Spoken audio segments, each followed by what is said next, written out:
Welcome to the Commentary Magazine Daily Podcast. Today is Tuesday, July 8th, 2025. I'm John Podhoretz, the editor of Commentary Magazine. Yes, once again, reminding you to go to our YouTube channel and please subscribe. Our numbers are growing by the day, and it is incredibly helpful in getting YouTube viewers to sample our wares. The more subscribers and the more likes we have, people in our general ideological orbit will be exposed by the algorithm to our content, a word I despise, but nonetheless, there it is, and will allow us to get into the more general conversation on some of the matters we'll be talking about today that are very populist in nature, but really grateful that everybody has followed Matt Continetti's lead in subscribing and liking, and this has been a really great thing for us. And so if you haven't done it yet, just give it a shot. Then you might even want to give it a shot watching. I don't know if you're listening to the podcast, it's obviously something that you do because you're in the car. You're not going to watch it while you're in the car or something like that. So, but nonetheless, it would be a great thing if you did that for us, and by us I mean Small House. Today we got executive editor Abe Greenwald. Hi, Abe. Hi, John. And the aforementioned Washington commentary columnist Matthew Continetti. Hi, Matt. Hi, John. I just checked our YouTube page. We're at 16,900, which means if we're lucky, we'll cross 17,000 subscribers to our YouTube channel today. And remember, I set out the goal for 20,000 by Labor Day. I think we can do it if we maintain this pace. And some of our shows are getting multiple thousand views. Yeah, and it's really exciting because who wouldn't want to watch us? Yeah. For an hour and be able to identify the strange noises that often appear in the background. Noises. I want to talk very briefly about the strange. We keep getting emails about the strange noises, and apparently in the Spotify group that follows, there is some kind of commenting group on Spotify. People who follow keep saying, "What are those strange noises?" Well, some of them, and I'm now in a different location because of this. Some of them are because there's construction outside the window of our office that, even though we do this very early in the morning, has been starting very early in the morning. So like yesterday, you heard a lot of street noise at the end of the podcast. That was annoying. In podcasting, just to let you know, we have this program and you can mute your mic. You can when you're not speaking, you can hit mute. But sometimes when we have guests, they don't know this. And so you'll get some coughing and you'll get some breathing, and then often you'll get somebody multitasking where you'll start hearing keystrokes from a computer, or somebody's sipping coffee. Yeah, slurping coffee, stuff dogs like that. Barking.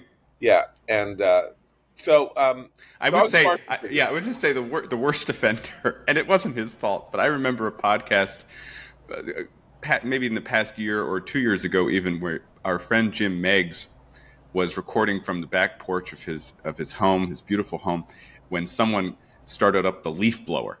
You don't want to record a podcast with the leaf blower in the background. Leaf blower, that's right. And so anyway, those are the strange noises, and the strange noises are the result of the fact that we can even do this the way we do this, which is that we're not in the same room, we're not in the same place, we're not in an airtight studio with sound baffles and things like that, and so ambient noise comes in. But I do agree that there are times when like a snort, or somebody kind of making sort of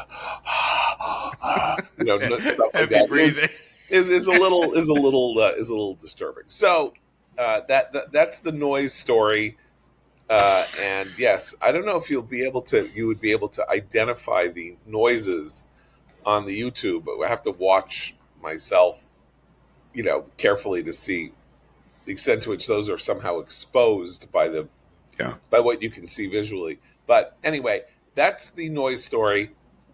I'm in a very good mood today. I'm in a good mood about those YouTube numbers, and I'm in a good mood today because of yesterday at the White House. Yesterday at the White House was good Trump Day. Very good Trump Day.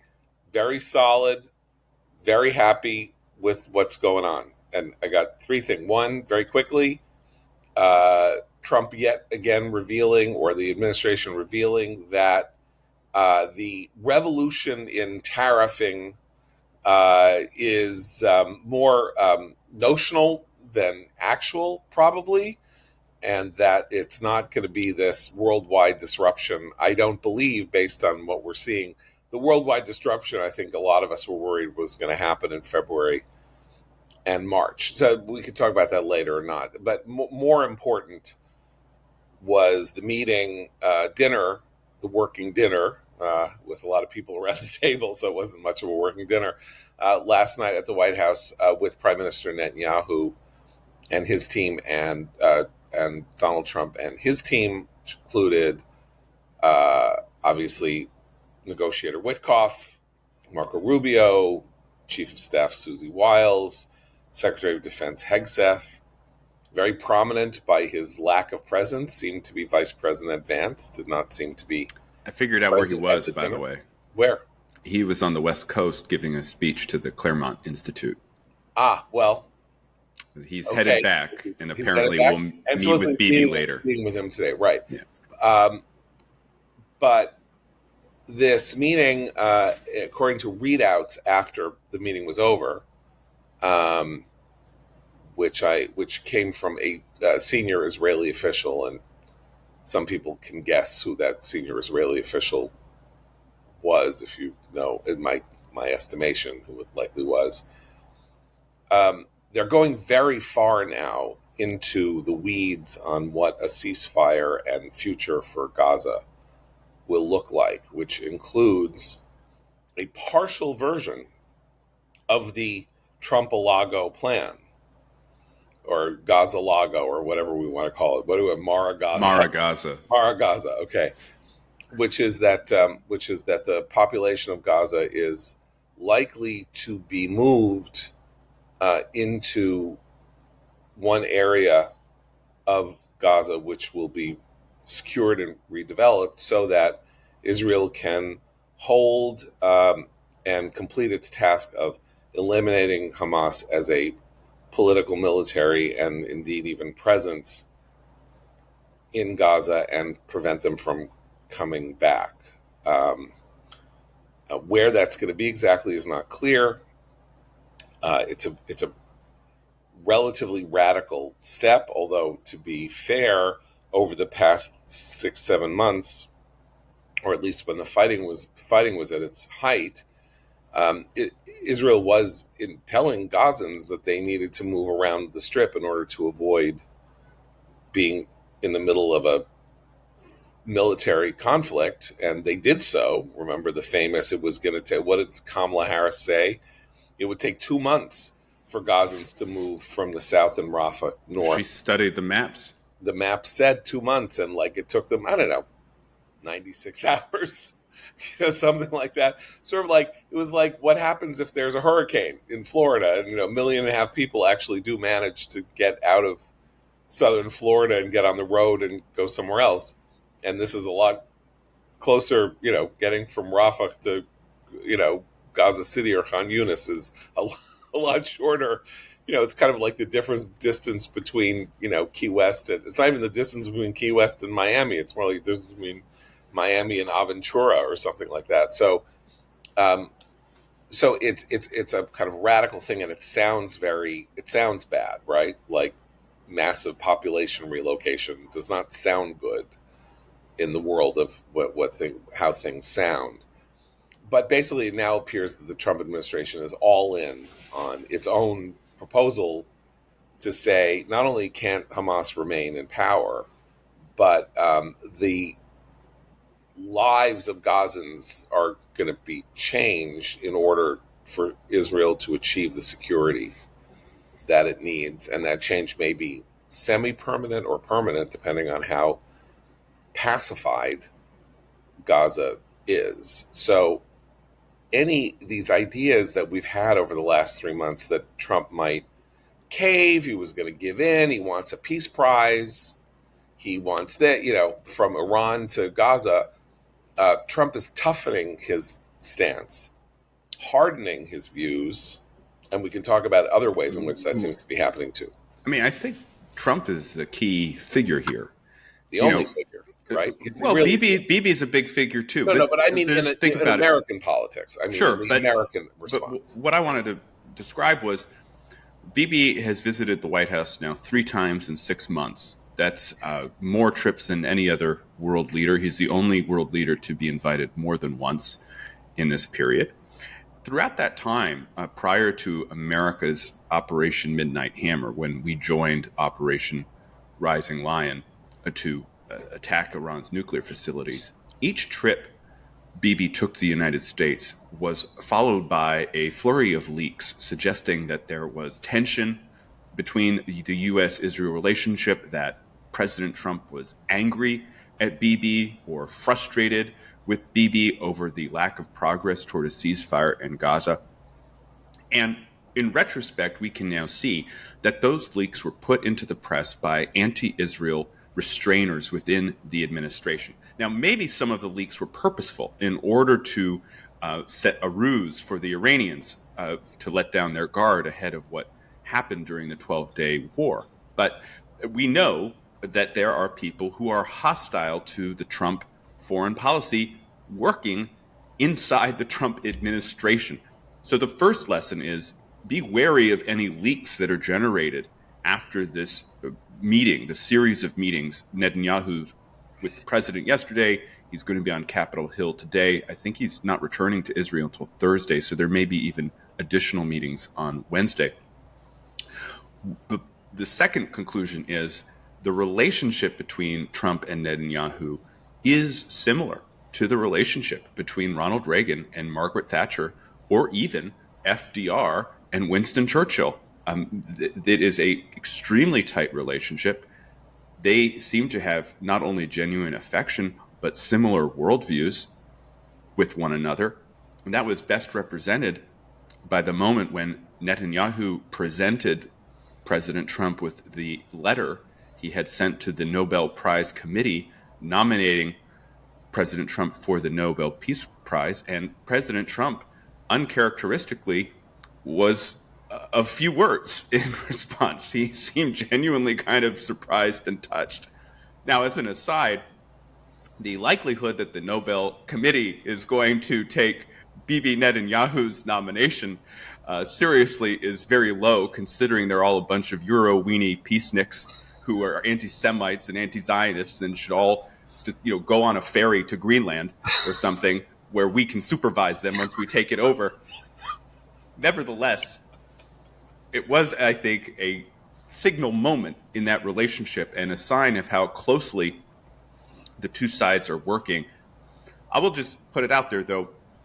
I think there are two tracks here. There's what's happening in D.C. and the conversations you described, John.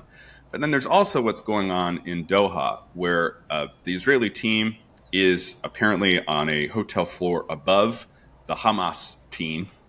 And Witkoff is set to go to the region later this week as well. And it's just unclear to me what Hamas will accept or what Israel will accept, because there are certain things Israel cannot accept that Hamas is demanding, including giving up a corridor that would be crucial to creating the safe zone you described, as well as a commitment or even a guarantee by the United States that at the end of the 60-day ceasefire, the war would end permanently. Israel can't agree to either of those titles. I just before we get there, I just want to make one more point about this close relationship between the two.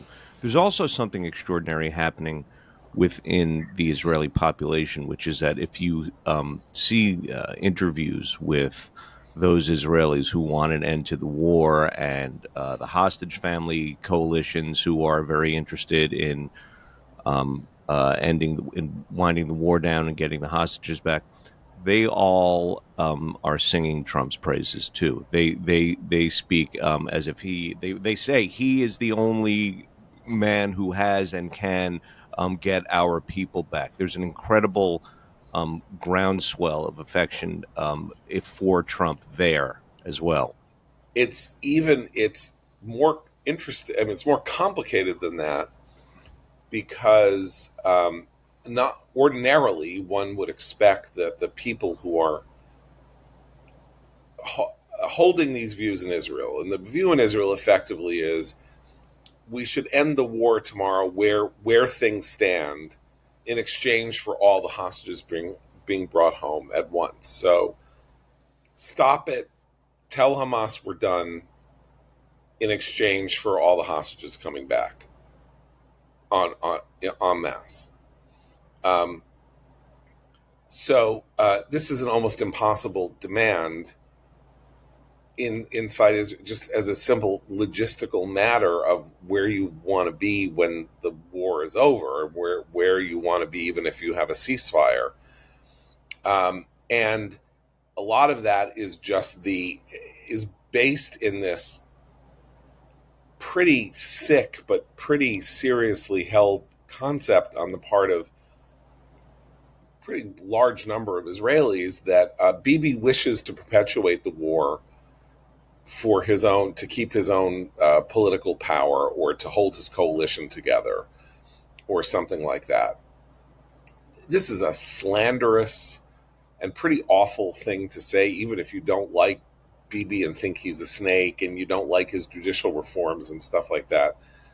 To accuse him of wanting the hostages to remain in captivity for his own naked political reasons is a vicious slander.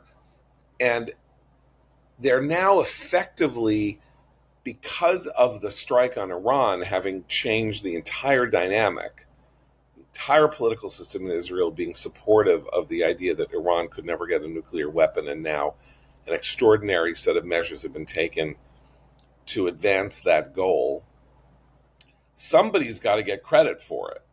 And Trump was already very popular in Israel, and now he is universally popular in Israel because they're giving him credit for the Iran strike, and they're giving him credit for helping get hostages out, and they're giving him credit for the dew in the morning and the sunset at night, so they can avoid the fact that their hatred of Netanyahu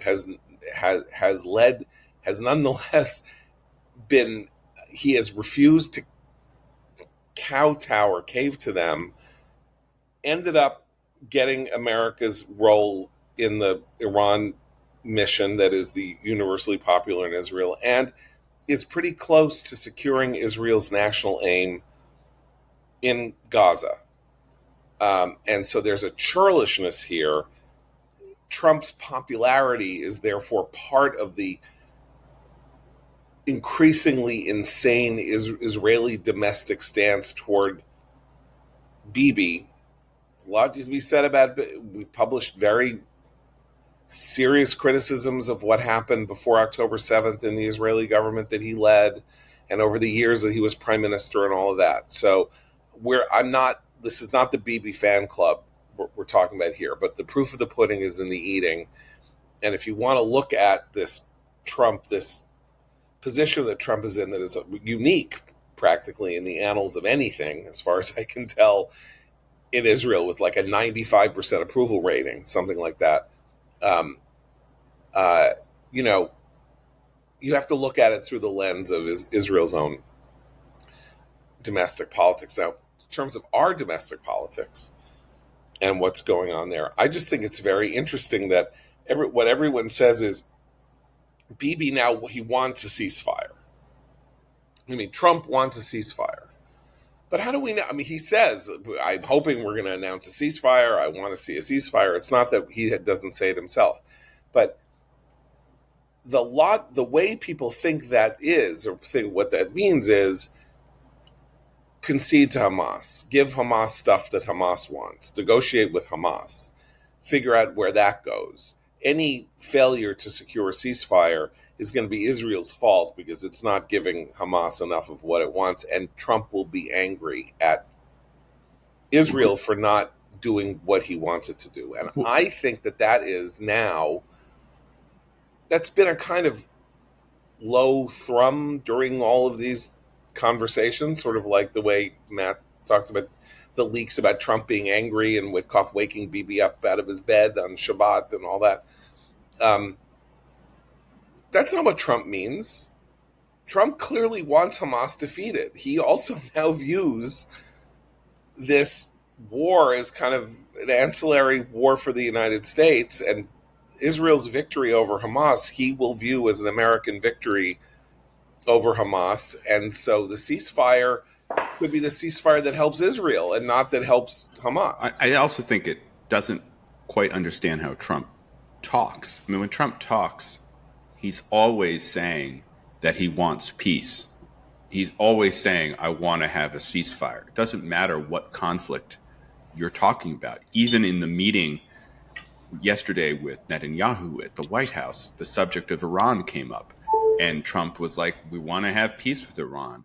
They want a meeting. We're going to talk to them next week. When asked if he would hit the Iranian nuclear facilities again, Trump said, I hope it doesn't come to that. I don't think they would want that. I don't want that. But of course, the subtext is, of course he'll hit them again. Of course he'll let Israel hit them again. Trump has said as much. I mean, he said as much multiple times. But rhetorically, when he's confronting the outside world and war zones, he's always presenting this picture of, yes, I want peace. I want us to get all along. Let's make a deal. It's transactional politics. Well, the reality is he will come again and again to the point where he says, well, this isn't working. I can't make a deal. I have to do something else. It's what he's done in the past when attempted ceasefire proposals in Gaza don't go anywhere, right? Or Hamas rejects them. Trump has said, look, Hamas is rejected. We can't do it. Israel's got to do what it wants to do. It's what happened with Iran, where up to almost the night before, the B-2s hit Fordow and the other two facilities. Trump was saying, I don't know, maybe we can make a deal. I hope we can do this peacefully. And of course, we'll talk about this later in the show, but he's also been saying the same thing about Ukraine and Russia, always saying we want a deal, we want a deal. Now he's changing his policy, or really not change. He's making an affirmative step on his policy by announcing the delivery of defensive systems to Ukraine. Right. We need to talk about that, but I think in broader terms, this is where Trump is not a revolutionary figure in foreign policy terms, but maybe even an evolutionary figure or a throwback figure, by which I mean, what was the strike on Iran? Was it different in kind or degree or whatever from, say, Reagan's strikes on Libya? I don't think so. Reagan's invasion of Grenada? The tanker war under Reagan? Right. So Reagan used to recite this line, which is from the 5th century Roman Renatus, which is si vis pacem para bellum. If you want to make peace, prepare for war. This war in Israel, the Seven Front War, is defensive in the sense that the whole purpose of this is to reestablish deterrence. Israel is seeking to reestablish, meaning stop saying you want to destroy us. By the end of this war, if you came to us to destroy us, we're going to ruin you, Hamas. But we're not looking to overthrow and take over the countries that attacked us or whatever. We disengaged from Gaza. We are looking to reestablish deterrence. We are making war to make peace. And if you want to make peace, prepare for war. And so the problem with you want to make peace, prepare for war, which is what Trump learned with Iran, is that you prepare for war to make peace. And then if it's clear that the belligerent on the other side has no interest in standing down because of your preparations, you either have to act or look impotent. So, you're left with few options. And, I don't want to now say that Trump is in foreign policy terms a neocon, because calling him a neocon or calling anybody, assuming that there's a logical consistency to Trump's foreign policy views, even now would be problematic, because obviously he's May I? But well, yeah. Okay, if you want to finish. Just to finish. Yeah. but he is following the Reagan that's what I want to pick up policy, which is, and Reagan only once failed to live up to his own approach, and by the way, led to 40 years of horror. And that was when he did not strike after the blowing up of the Marine barracks in Lebanon in 1983 by the nascent group Hezbollah. Yeah. And Caspar Weinberger, his defense secretary, effectively figured out a way to prevent him from doing that. And again, you sort of look, run a counter history. And if America had bombed Hezbollah in 1983, Hezbollah might not have survived that incursion, that effort, and we would be looking at a very different Middle East today. And I'll say, actually, that example is interesting because under the emerging Trump doctrine, the one tenet is, if you kill an American, then we are sure to retaliate. Mm-hmm. Whereas with Reagan, in response to the Marine barracks bombing, he withdrew. And it was a horrible event. But yes, that was a signal event. I want to dwell on this for a second because I think you mentioned Neocon, then we mentioned Reagan. I do think there was a slight misunderstanding of Reagan's foreign policy back in the 1990s when people in our orbit were talking about a neo-Reaganite foreign policy. Because what neo-Reaganite was Reaganite in the sense that Reagan was always talking about the importance of democracy. He was always using human rights as a wedge against the Soviets. He truly believed in American exceptionalism and American ideals. That was part of his rhetoric. It was part of his diplomacy. It was baked in the cake. And we don't see that with Donald Trump, right? Trump is much more of a realist in his rhetoric. However, operationally, when it came to the military, Reagan was extremely reluctant to deploy U.S. forces. His actual military policy was the military policy of the punitive strike or the raid, right? And that's what we saw, whether it was in Libya or Iran or with Grenada. It was Grenada. It was kind of a pushover. He was very reluctant to deploy massive ground forces. However, in the 1990s, massive ground deployments in order to secure stability and reassurance, or ultimately to change regimes, that became, I think, tied into the idea of neo-Reaganism. But in fact, what a true neo-Reaganism would be an idealistic rhetoric and diplomacy and awareness that America can use our ideological weapon, our uniqueness, our ideals, our principles in the global arena.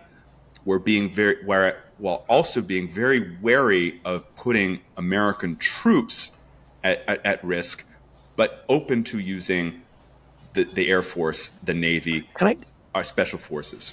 But you know what's interesting, though?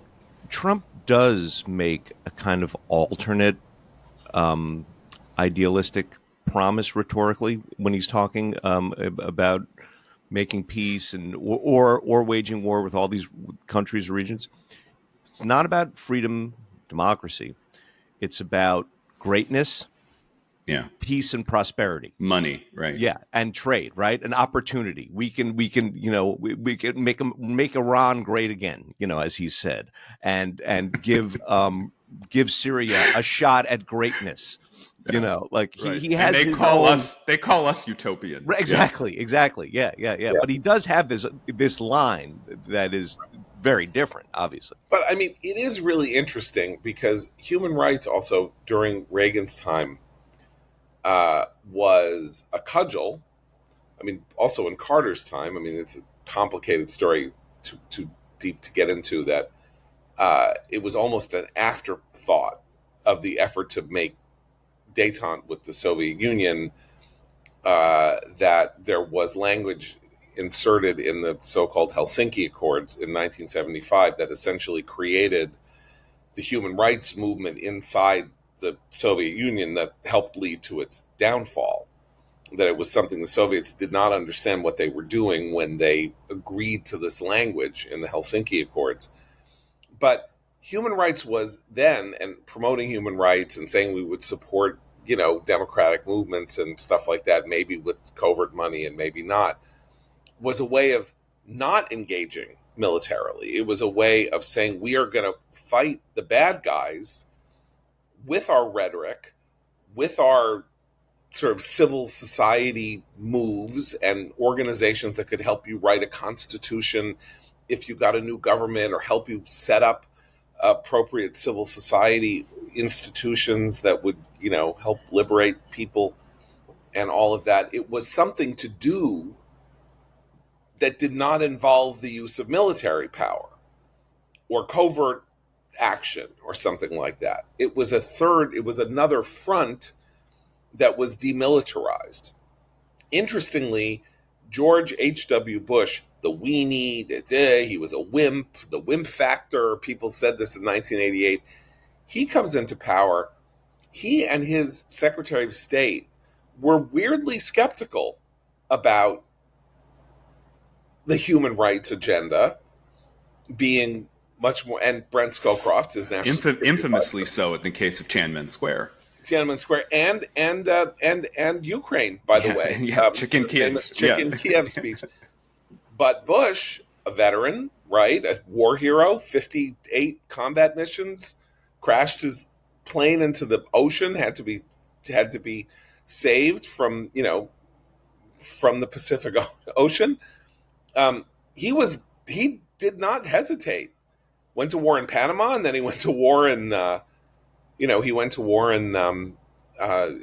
in Kuwait and Iraq, and then took military action in Somalia at the very tail end of his administration. Yeah. So he was the wimpy guy who didn't care about human rights and was not very fashion forward and all that, but had no problem with and literally said at some point, I don't remember if it was Iraq or if it was Panama, when he said, by golly, we've beaten this Vietnam syndrome, meaning America had lost its taste for military action because of the loss in Vietnam, and that he had overcome it, or that America had overcome it in these two victories. So Trump isn't interested in human rights.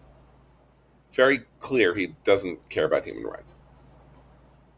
But the other parts of this Reagan approach are very resonant with him, and I think resonant with the vast majority of the American people, in the sense that, does anybody really care now that we did a 37-hour flight mission where we had planes flying at 30,000 feet, dropping bunker busters on Iran? Does that seem excessively militaristic?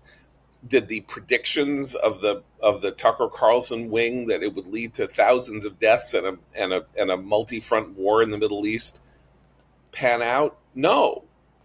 It seems to be almost the perfect application of overwhelming military force when you have the largest and the most powerful military in the world, that you can do things in one day that it would take another military 2 years to achieve and accomplish on the ground. That's why we have built up the military that we built up.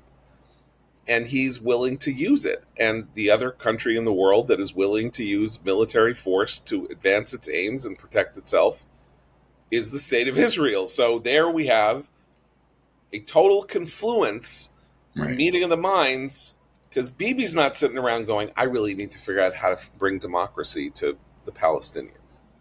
I really want, when I go to Gaza, what's important, the day after we have to figure out how to make elections and we'll build a civil society. He's like, you know what? We're done with all of that. You came, you attacked us. We're destroying this group that has been governing the Gaza Strip now for 18 years. And you know what? We'll move you around. We'll figure out, in order to keep ourselves safe. And then we'll provide food and stuff like that. But you figure it out. The hell with you. Like, we're not building your civil society anymore. We gave you a shot. We gave you our greenhouses. You burned them down. You threw them away, and then you started an 18-year war against us, and we're done. And no wonder Trump like hears resonances of his own heart in Bibi's approach, because Bibi is unsentimental.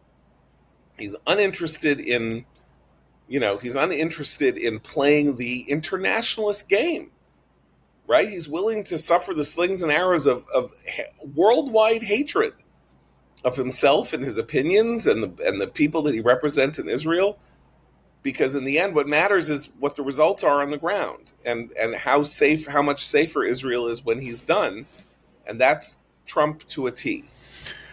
We should, of course, we were talking about states that use military power. I also thought of Russia, right? And as Vladimir Putin does have that sense of his national interest. I meant Western democracy. Yes, no, but you're right. But it is kind of, there are very few powers in the world left that use military power to advance their national interests. And of course, Russia's national interests are revanchists and imperialist, and in fact, it's not actually in the Russian national interest to start all these wars, but nonetheless, that's what Putin does. And the other big news that came out of the meeting between Netanyahu and Trump didn't have anything to do with the Middle East, where all this action is occurring. It has to do with the Russia-Ukraine war, which began a year, almost 2 years before the October 7th war in February of 22. And that was Trump's announcement that the United States would be sending defensive weapons to Ukraine, overturning the decision reported last week of Trump's Pentagon, a policy initiated by the Undersecretary for Policy, Elbridge Colby, and signed off by Secretary of Defense Pete Hegseth to pause weapon shipments to Ukraine in order to preserve our stockpiles.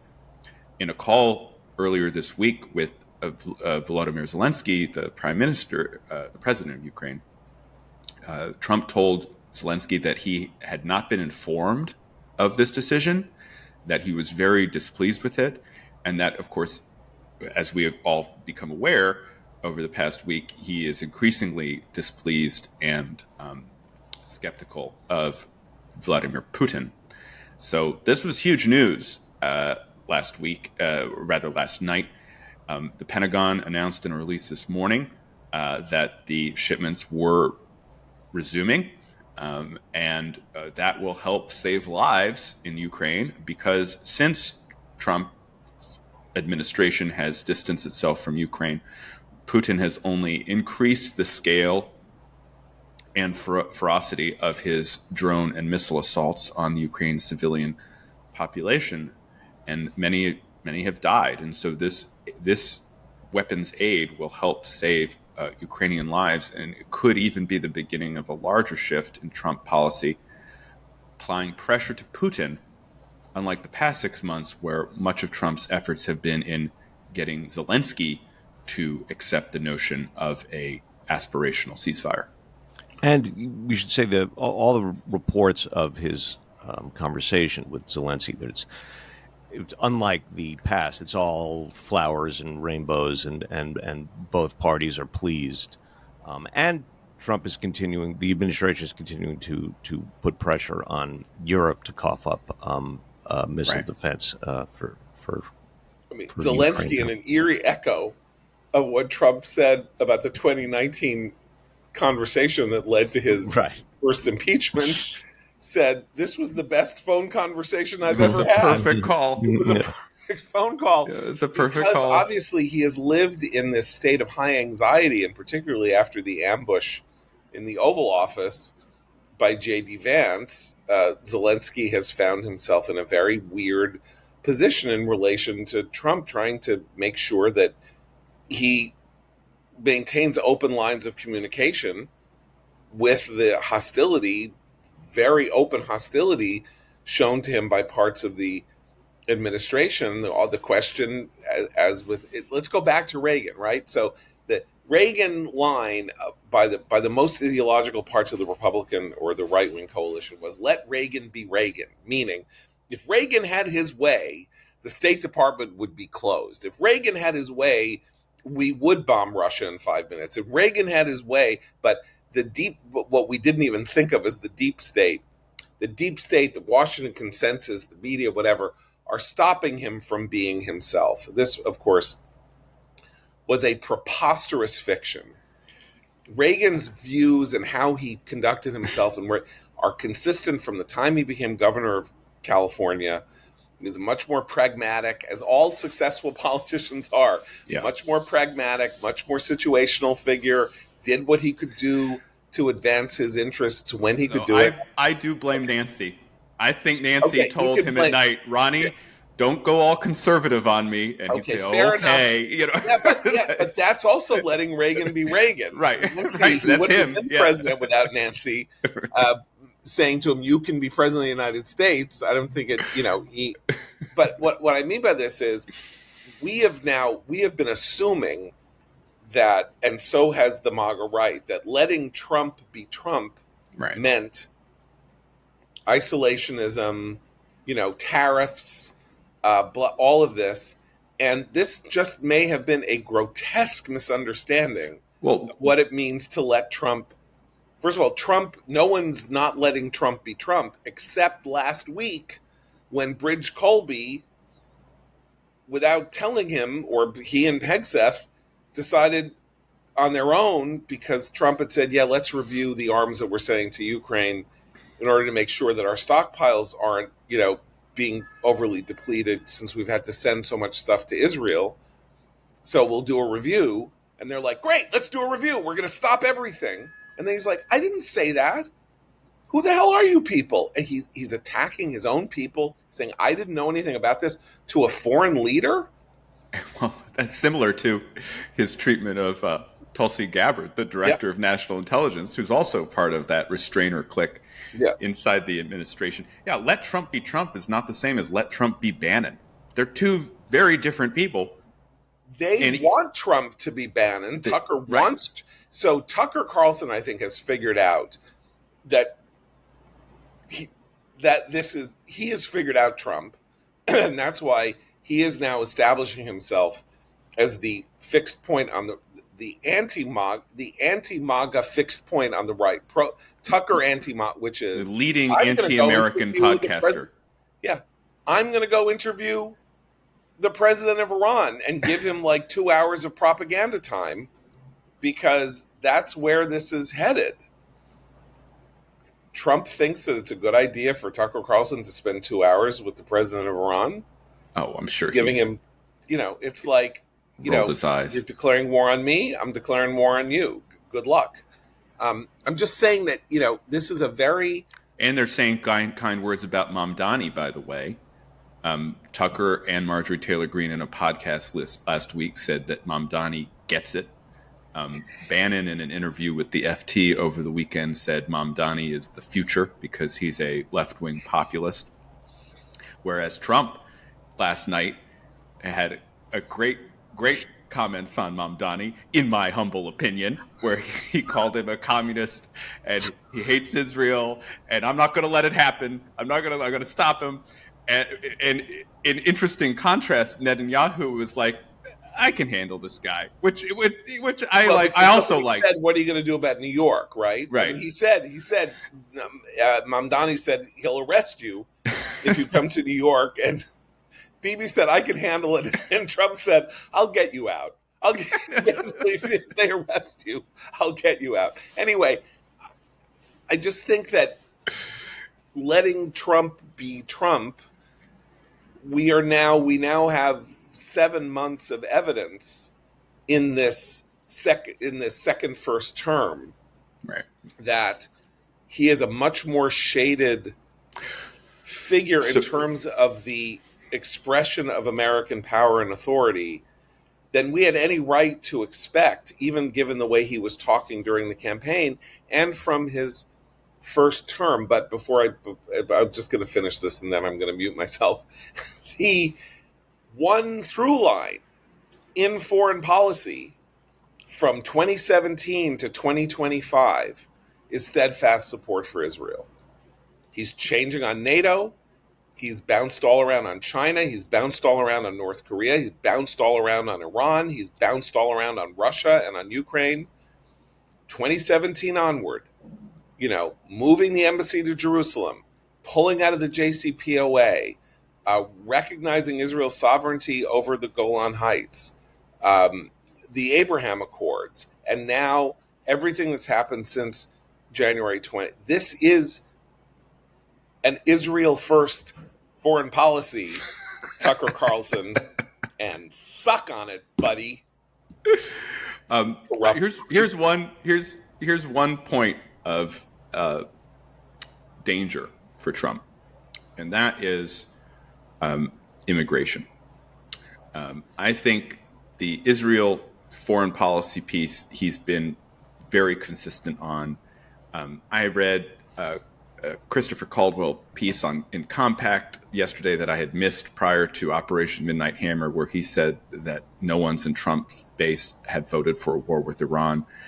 I think that was a terrible misstatement, because what people had voted for, if they supported Trump, was preventing Iran from getting a nuclear weapon, which, as we see, does not mean a quote unquote war with Iran. It meant a nuclear strike. Rather, not a nuclear strike, a strike on nuclear facilities.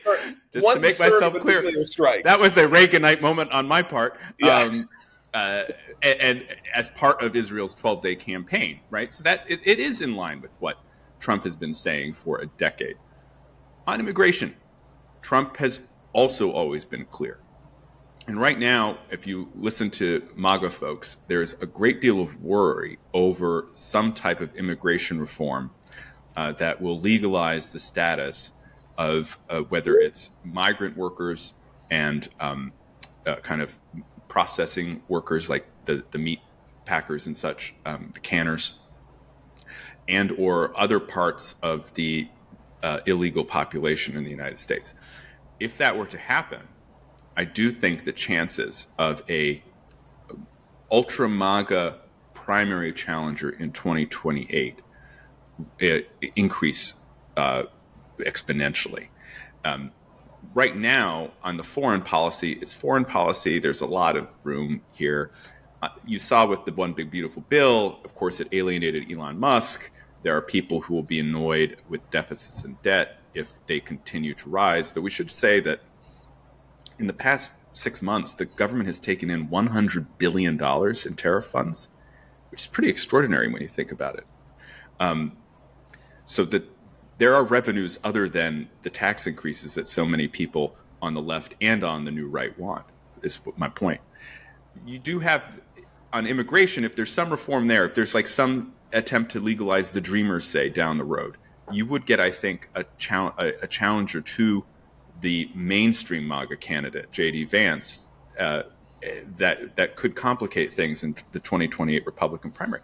And I think that's why, among other reasons, including just belief, Vance has always been careful to position himself on the kind of rightmost edge of the Trump coalition, because he too is looking over his shoulder. He needs Trump's endorsement, but he also needs to clear a path to that 2028 nomination. I think, excuse me, to be honest, the way that we've been talking about how there is this segment of MAGA that takes what Trump has done, makes something else out of it, opposes it. I think no matter what, there's going to be some sort of MAGA plus challenge to MAGA in the future, whether or not there's reform on his immigration approach or not.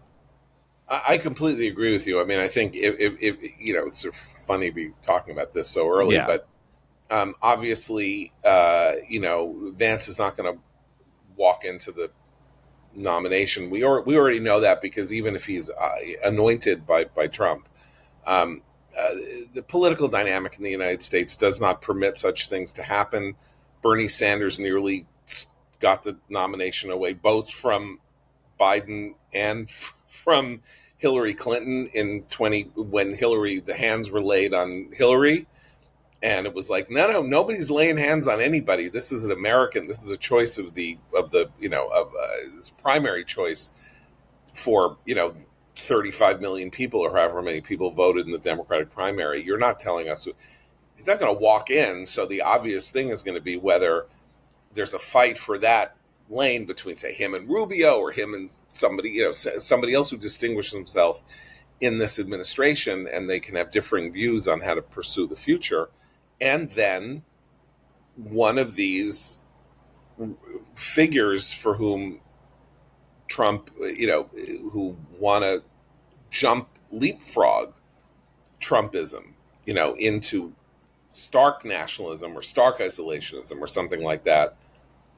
We're going to have some prior indications of that next year in the senatorial elections. We have a very interesting situation going on in Texas where John Cornyn, who ought to be popular among Texans, is losing in these primary polls to the very radical Attorney General, Ken Paxton. So much so that there's some kind of weird Machiavellian thing going on where somebody else may jump in to the race to dilute Paxton to get Cornyn through. Sort of another more MAGA-y type who obviously would be in the race as a spoiler for Paxton because there's no reason for Cornyn to lose. If that doesn't work, which it probably won't, then you'll have this.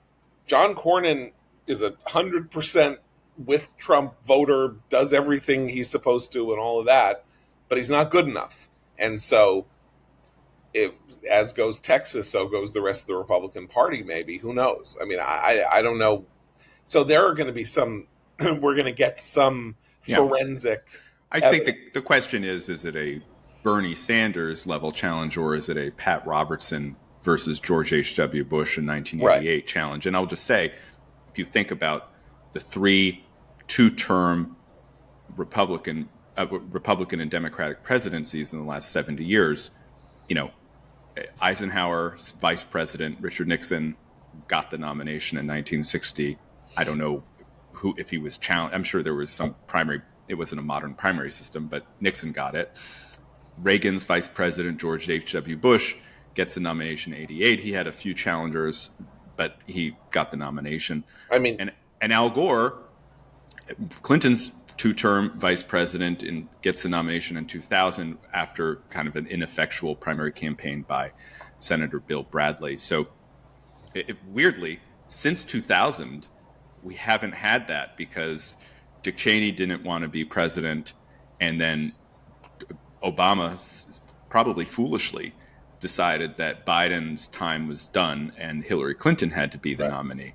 So I think we're on track for a similar thing at the end of this term, whereas the vice president is kind of the establishment figure.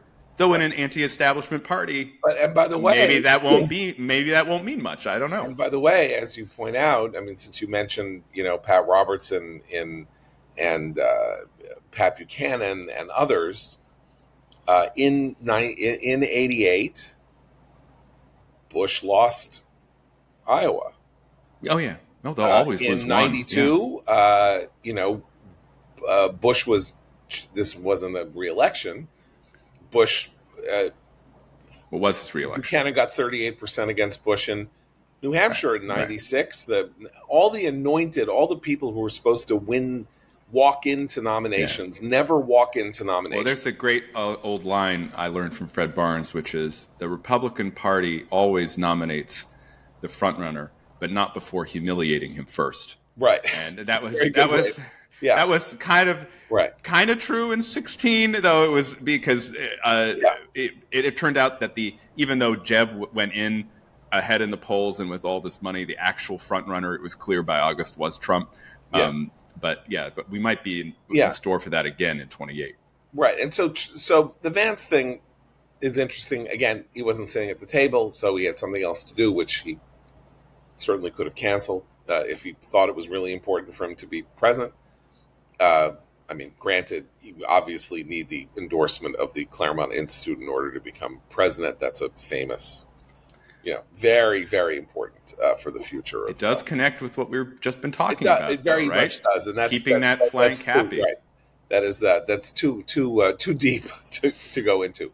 But the Ukraine stuff, just to get back to it, what Trump said, again, showing that he's a more flavored figure than I certainly would have given him credit, and I think wasn't in the first term, and that we're learning things about him every day in the second term, is he's mad at Putin. It's like he thinks he's given Putin every opportunity and figures Putin should just take his wins, whatever territory he's gotten, stop, and move on. And Putin's not doing it, and it took him until this week, maybe, and maybe he'll change his tune next week, so maybe I'm wrong, to say he's not negotiating in good faith. I just realized something. I'm not on my mic. I've been talking through the you haven't, but the whole you know time. what? Because you're not in mic. the right. It's my mic, and I've been talking into it the whole time, and I'm using my MacBook. We've known. Anyway. Abe and I have been able to tell, but the truth is, since you're not in the office, it's fine. Yes. Because I know. we can't hear the air condition and the construction crew and the emergency vehicles. I know. And the pedestrian traffic. The office should be better. I know. Anyway, I'm sorry. I just thought it was funny that I've been sitting here talking into a dead mic. Anyway, but I just think that the situation that he is in is that he's like, well, again, like the hell with you. I've spent 6 months kind of advancing your interest, like saying, I figure, you know what? I'm going to let you have what you took in Ukraine. That's my part of the peace deal is I'm going to affirm that you can have what you've taken. I still think what is off the table, though, forever is helping Ukraine win. I don't think that's in Trump administration's future plans. I think we knew that last year.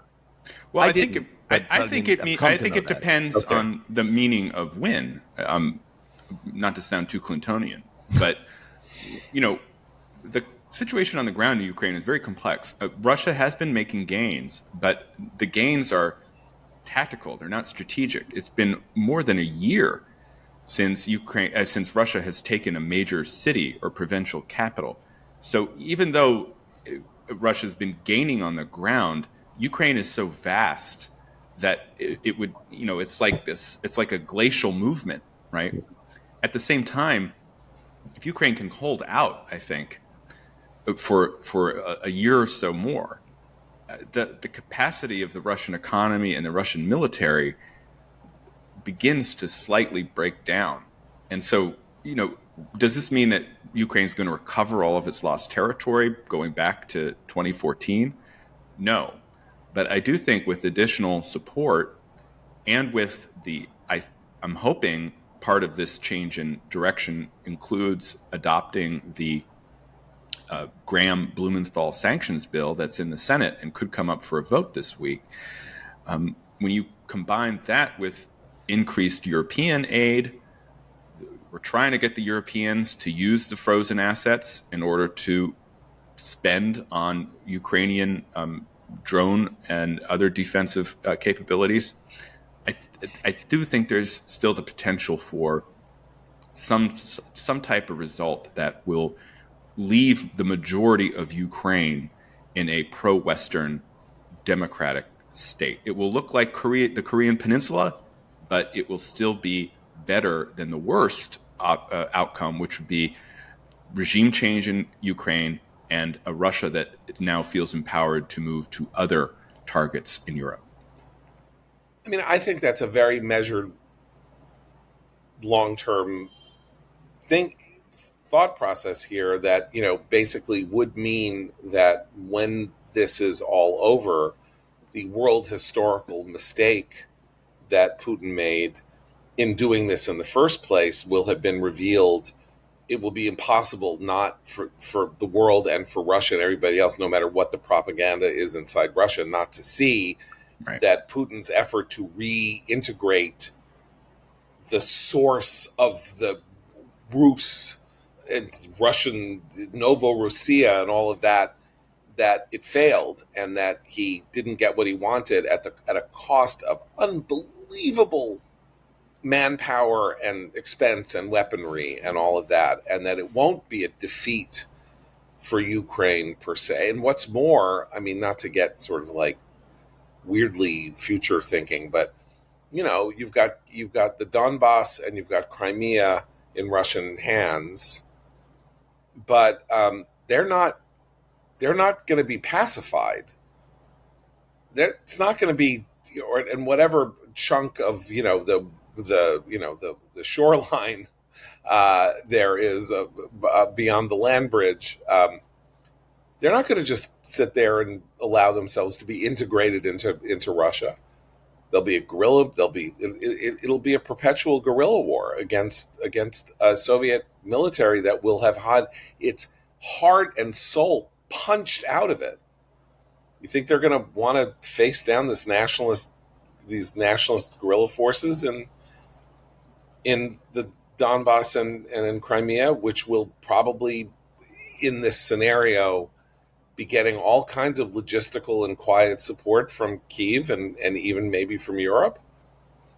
It's not, but it is not the victory. It is not what I think Trump will get from Israel, which is that Trump will get from Israel a transformative victory that will put his stamp as well as Bibi's stamp on the 21st century. He could have that. He could have had that. He doesn't want it.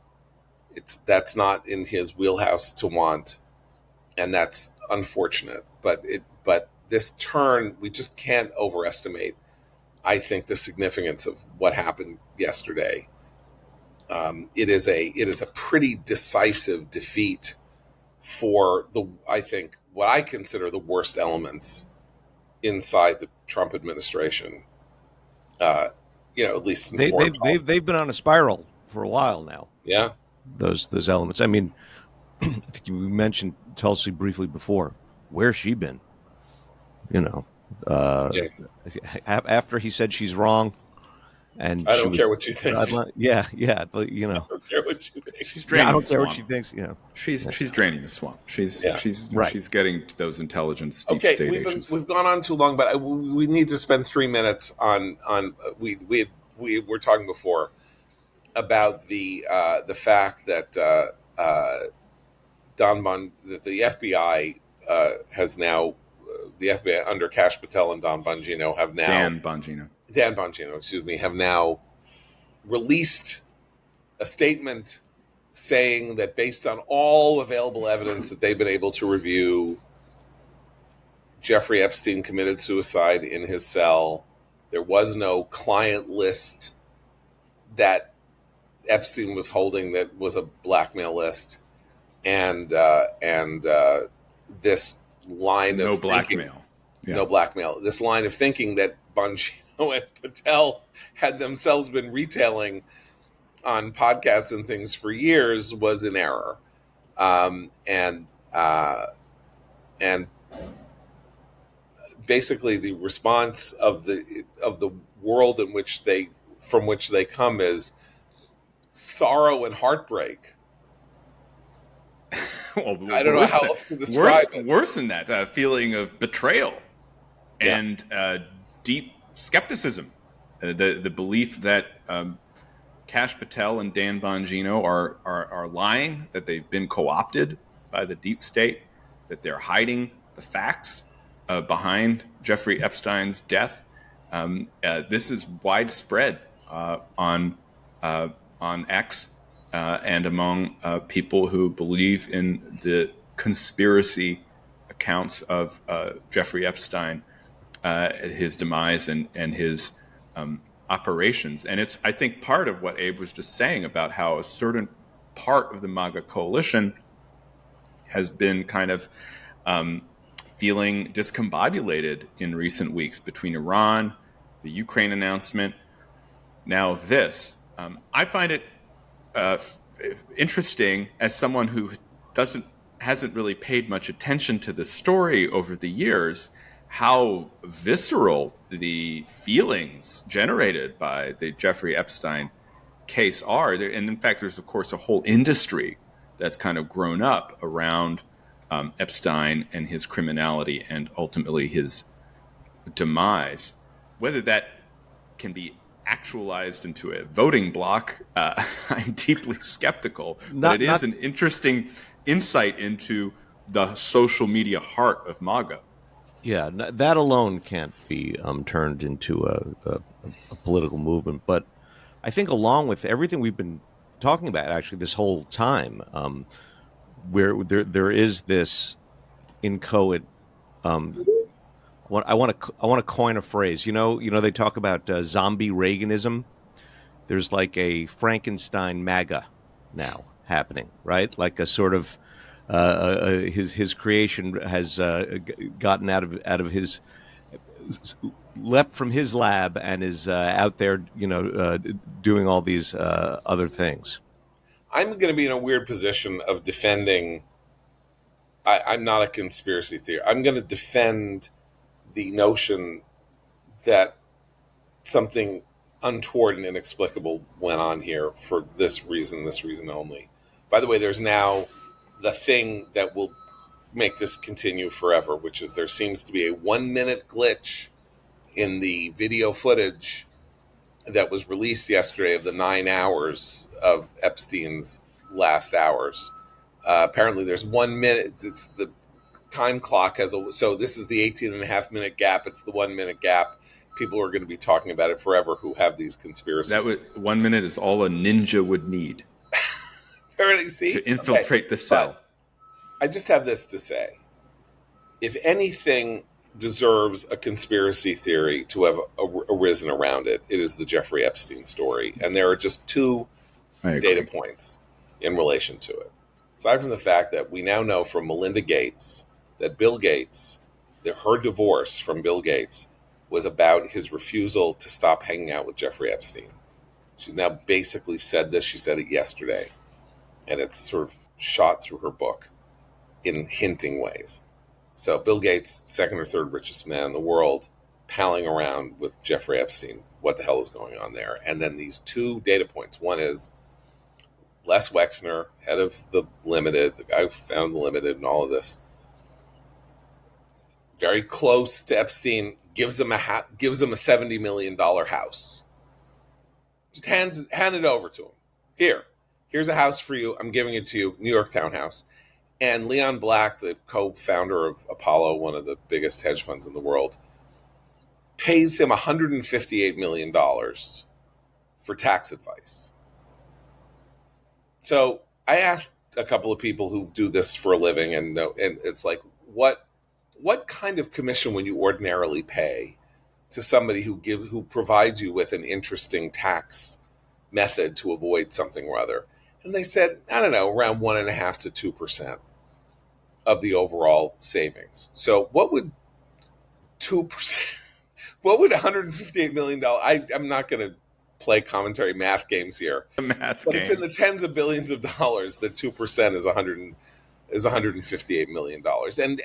And Black had to step down from Apollo when this was revealed. Bad. He was up to very bad Something stuff. Bad was going on. And there's no question, and that people were involved, and that they were paying him remarkably illegitimate sums of money for whatever it was he was doing.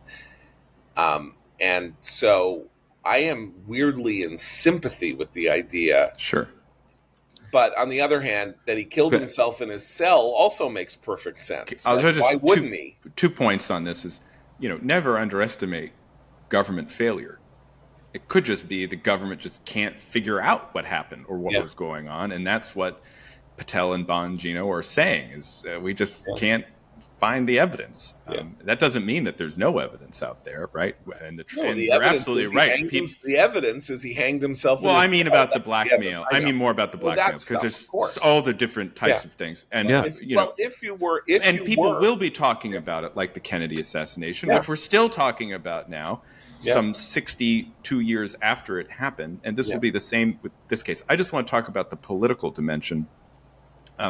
Because even though, like we were saying, there's no real campaign effects on this issue, Pam Bondi has been embarrassed by the Attorney General. The Attorney General of the United States, because she went on Fox early in the term and was asked about whether the administration would release the Epstein list. And she said in her inimitable way, "It's on my desk." Now, the administration yesterday, through Press Secretary Caroline Leavitt, said that what she meant was orders surrounding the investigation were on her desk, not the actual list. Right. But when you add her comment to this kind of social media spectacle that happened in the White House early in the spring, where they had influencers come in and look at binders filled with Epstein-related material that turned out to be stuff they already knew, the way in which the administration has handled this investigation, let us just not say, has been a bright spot in it. And you would add to that that Bondi's days or her position might be in trouble, to which I respond, that might be the case if she were actually the Attorney General in anything more than name. I mean, I think we've learned that the real power center in this administration is the White House, especially when it comes to DOJ and DHS, where the guy running the show is the Deputy Chief of Staff for Policy, Stephen Miller. So I think that likely the Trump administration will just kind of soldier on through this episode, and as the saying goes, the dogs will bark, but the caravan will move on. Okay, very quickly, I want to make a recommendation that Matt made last year, and I'm now making a second recommendation of.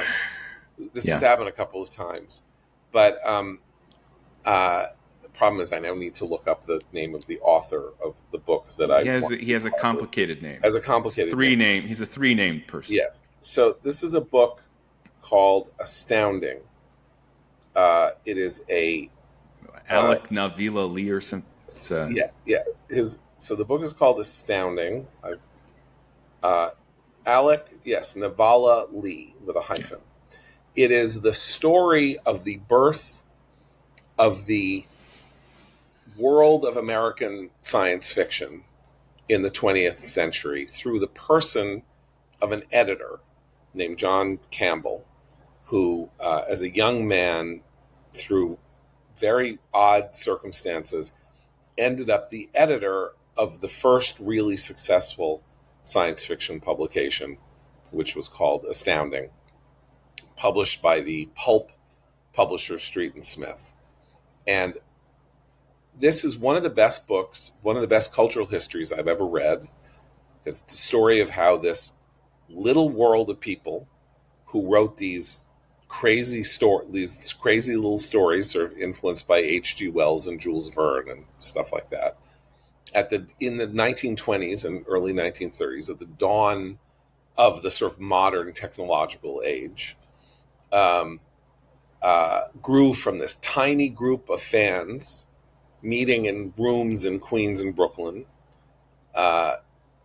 Publication ended up starting to sell hundreds of thousands of copies, and the world of people who are known as science fiction writers really emerged from this, as did eventually Star Trek, Star Wars, the entire science fiction world, and even more interestingly, the fact that so many people who went on to go into tech, to go into science and revolutionize American science from the 1970s onward, began as readers of science fiction from this world that John Campbell incepted. And he takes two major figures as his disciples and the people he was most closely involved with, which is where the book gets totally head-spinning. One is the most decorated science fiction writer of his time, Robert Heinlein, who wrote The Moon is a Harsh Mistress and Stranger in a Strange Land and Starship Troopers, and was politically a very interesting cultural figure because he was the dominating figure in science fiction, and he was very right-wing. So this, alone among the cultural tastes of America in the 20th century, this was the one realm in which he and Campbell and others were actually conservatives before there were conservatives, in a funny way. And then L. Ron Hubbard. L. Ron Hubbard, who of course became the founder of Scientology and this, intensely controversial figure who began as a science fiction writer under Campbell's tutelage. And then Campbell became sort of a wacko freak, also interested in the world of cleansing and cleaning and making it, looking into your past lives and all of that stuff. But what's amazing about the book from my perspective is that it is the story of a successful editorship.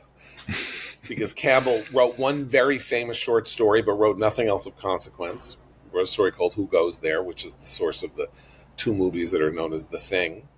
But what he was an editor.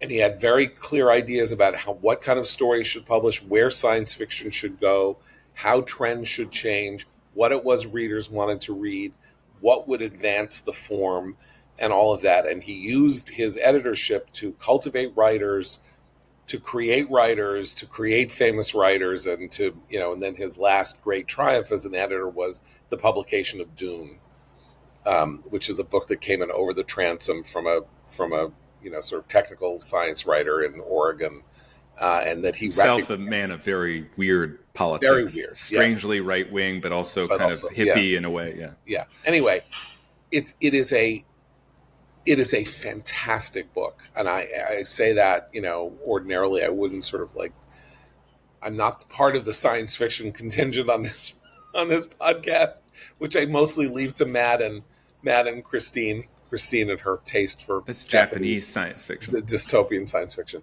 But again, as a cultural history of the United States in the 20th century and the emergence of this, what has now become sort of like the omniculture out of literally 12 people fighting each other in a hotel room over nothing. The Queens contingent and the Brooklyn contingent getting angry at each other in 1932 emerges the world of the Marvel fandom. And if I could just add on that, there is of course the great man theory of history, to which I'm sympathetic in a lot of ways. I think history is decided by individual agency and decision.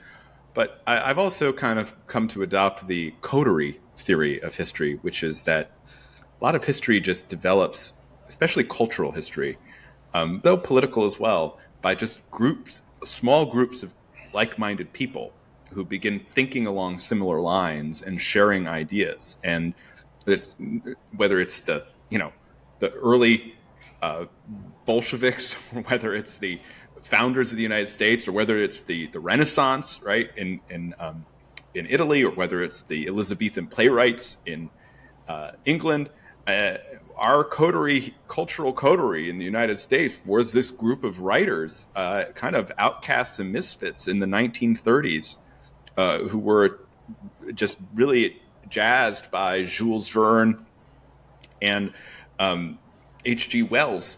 And as John just mentioned, they essentially, through no fault of their own, established the dominant culture of the United States, really up until we might be reaching actually kind of the apex of it when you look at some of the superhero stuff that's coming out. And I guess the Dune movies are relatively successful, but for a long time that they set the pattern for what we would consume as culture as Americans.